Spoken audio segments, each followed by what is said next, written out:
भारत में 18% जीएसटी गरीब और मिडिल क्लास के लिए परेशानी का सबक बना हुआ था। अमीर लोग तो इससे सर्वाइव कर जाते थे, लेकिन जो गरीब और मिडिल क्लास है इससे सर्वाइव नहीं कर पाते थे। तो इसी को मद्देनज़र रखते हुए हमारे भारत के जो प्रधानमंत्री है मोदी ने इस जीएसटी को कम करने का फैसला लिया था लाल किले से 15 अगस्त को, और बोला था कि दीपावली के आने से पहले इस पर आपको खुशखबरी मिलेगी। तो वो खुशखबरी आ चुकी है। जीएसटी जो है वो 18% जो सामान पर लगे हुए थे वहाँ पे कम किया गया है। वो कौन से सामान है आज के इस वीडियो में हम डिस्कस करेंगे, आपको डिटेल में बताएंगे। लेकिन कुछ ऐसे भी प्रोडक्ट हैं जिस पे जीएसटी एकदम नहीं लगने वाली है। तो आइए बात करते हैं विस्तार से। दोस्तों, सबसे पहले तो घरेलू वस्तु जो है उस पर 5% का जीएसटी लगेगा, लेकिन पहले जो 18% का लगता था अब 5% का। लेकिन जो दूध से बनी हुई चीज़ें हैं उस पर जीएसटी अब एक भी नहीं लगने वाला है, 0% जीएसटी होगा। लेकिन हमारे आपको पता ही है वित्त मंत्री निर्मला सीतारामन ने कुछ डिसाइड किया है। जो जीएसटी है वो स्थायी और अस्थायी रूप से अब ये मतलब कि भंग नहीं किया जाएगा। जो जीएसटी है 18% का या फिर ज़्यादा जीएसटी किसी भी इंडस्ट्री को लग रहा है तो जीएसटी के लिए अब मुआवजा देने का भी सरकार काम करेगी। इस पे भी प्लान चल रहा है। मतलब जो भारत में मेड इन इंडिया बन रही है चीज़ प्रोडक्ट उस पर मुआवजा दिया जाएगा, बाहर के देशों को मुआवजा नहीं दिया जाएगा। इसमें ये भी आप रखिएगा। लेकिन टेक्सटाइल सेक्टर की बात करें तो मानव निर्मित धागे में 12 से 5% का जीएसटी लगेगा। मानव निर्मित जो फाइबर होने वाली है, जिससे फाइबर से कोई भी चीज़ बनेगी, उस पर आपको जीएसटी 18 से 5% का लगने वाला है। फर्टिलाइजर सेक्टर की बात करें तो सल्फ्यूरिक एसिड, नाइट्रिक एसिड और अमोनिया जैसी 18 से 5% टैक्स लगने वाली है प्रोडक्ट।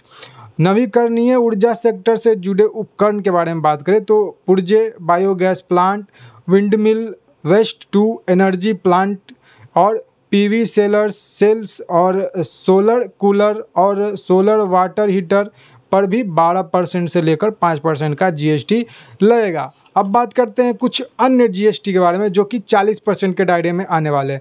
एक विशेष टैक्स स्लैब बनाया गया है जिसमें 40% का टैक्स लगेगा और इसमें आपको सुपर लग्जरी और सिन गुड्स जैसे चीज़ें शामिल होने वाली है, जैसे कि पान मसाला, सिगरेट, गुटखा और अन्य तंबाकू उत्पाद शामिल होंगे, जिनमें चबाने वाले तंबाकू जैसे कि जर्दा भी शामिल होंगे। इसके अलावा बीड़ी को भी 40% जीएसटी के दायरे में रखा गया है और ये सही किया गया है, जो कि नशे वाली चीज़ें जिसमें 40% का जीएसटी है। नॉन अल्कोहलिक पदार्थ के बारे में बात करें जिसमें भी वो भी 40% के दायरे में आने वाला है, जैसे कि बात करें तो फ्रूट जूस वो भी 40% के दायरे में आएगा जो कि नॉन अल्कोहलिक है। एडेड शुगर होने वाली, एडेड शुगर से जो भी पदार्थ बन रही है उसमें भी जीएसटी 40% के लगने वाले। अब बात करते हैं मध्य आकार और बड़ी कार के बारे में। तो 350 सीसी के जो होंगे कार, बाइक्स जो भी होने वाले हैं उस पर इसमें है कि टोटल एयरक्राफ्ट, हेलीकॉप्टर और विमान निजी इस्तेमाल वाले, मतलब कि जो प्राइवेट हैं हेलीकॉप्टर, विमान, उसमें आपको जीएसटी 40% का लगेगा। और यॉट और अन्य पानी के जहाज़ जो है, स्पोर्ट्स जो है इस्तेमाल होने वाली, उसमें भी 40% का जीएसटी लगने वाला है। अब बात करते हैं जिसमें जीएसटी नहीं लगेगा। दूध, छेना और पनीर, सभी भारतीय ब्रेड, रोटी, पराठा, चपाती, इस पर जीएसटी नहीं लगेगा। गौर करिएगा, सभी भारतीय ये चीज़ है जो कि मैंने आपको बताया। दूध, छेना और पनीर सभी भारतीय जो प्रोडक्ट है, ब्रेड, रोटी, पराठा, ये भारत के अगर दूध है तो उस पर जीएसटी नहीं लगेगा। भारत के छेना है उस पर जीएसटी नहीं लगेगा। पनीर भारत का है उस पर जीएसटी नहीं लगेगा। और बाहरी देश से आने वाली चीज़ पे जीएसटी लगेगा जो कि दूध के पदार्थ हैं। लेकिन इस देश में जो बन रहा है भारत में उस पर जीएसटी एक भी आपको पेयर नहीं करने हैं। पहले 5% का जीएसटी लगता था, अब 0% के दायरे में आ रही वाली है। अब बात करें तो सॉस, पास्ता, कॉर्नफ्लेक्स, घी, बटर और instant noodles, chocolate, coffee, preserve meat, air conditioner, 32 inch के बड़े टीवी, अब सभी टीवी 18% के जीएसटी में आएंगे। डिश वॉश पहले 12 से 18% में आते थे, अब 18% में आने वाले हैं 32 इंच के टीवी। लेकिन जो मैंने बोला आपको, सॉस, पास्ता, कॉर्नफ्लेक्स, घी, बटर और इंस्टेंट नूडल्स जैसे कॉफ़ी, प्रिजर्व मीट, ये सब 5% के जीएसटी में आने वाले हैं।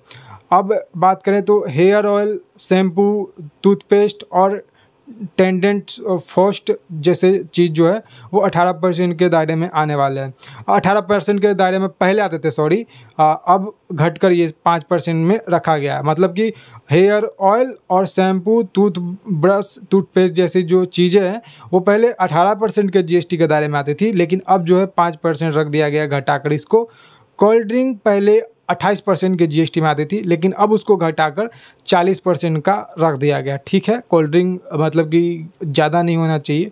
लोग जो कोल्ड ड्रिंक ज़्यादा भी पी लेते थे, मैं खुद इसे कंज्यूम करता था, लेकिन अब थोड़ा हिसाब से चलेगा कोल्ड ड्रिंक जो है वो, क्योंकि कोल्ड ड्रिंक में जो है अल्कोहलक मात्रा ज़्यादा रहता है थोड़ा, और उसमें एक ख़तरनाक जो कह सकते हैं आप के घर में हाइपर होगा, हार्पिक होगा, वो जो बाथरूम साफ़ करते हैं आप, वही केमिकल डाला जाता है ड्रिंक्स में। जैसे कि बात करें कोको कोला की जो ड्रिंक्स आती है वगैरह, थम्स अप वगैरह आती है, वो सारे में वही चीज़ केमिकल को डाला जाता है जो कि हार्पिक बाथरूम साफ करने वाले टॉयलेट में डाला जाता है, वही सारे कुछ। तो इसमें जीएसटी लगा, ठीक लगा। ये गुटखे में लग रहा है 40% का, जो भी गुटखा नशे वाला पदार्थ है वो ठीक लग रहा है। लेकिन ये एक अच्छा हुआ है कि दूध से पदार्थ जो बनी हुई पनीर ये सब वगैरह जो है, इसमें अब जीएसटी 0% ऐड होने वाली है।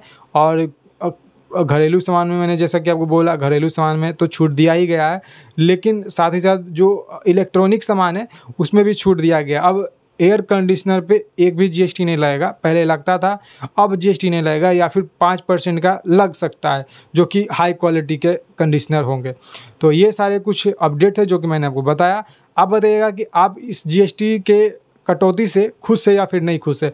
अभी और डिटेल आने वाली है, ये तो बस शुरुआत है, थोड़ी और डिटेल आएगी।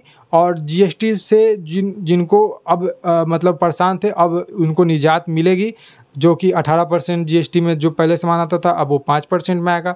जो पहले 5% के दायरे में आता था जीएसटी में, अब वो 0 हो कर दिए गए।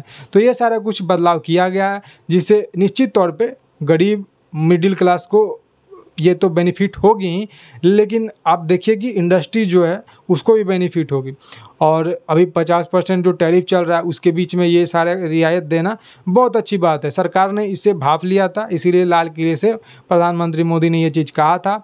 और अपना आप ओपिनियन बताइएगा, आप इस बारे में क्या सोचते हैं? जो जीएसटी में कटाव की गई है, इससे आपका क्या मानना है? ये सही है या फिर मतलब और कम करना चाहिए था? आपका ओपिनियन बताइएगा कमेंट करके। फिलहाल अपना बहुमूल्य समय देने के लिए इस वीडियो में इतना बहुत बहुत धन्यवाद। आज की इस वीडियो में इतना ही। जय हिंद, वंदे मातरम, जय श्री राम।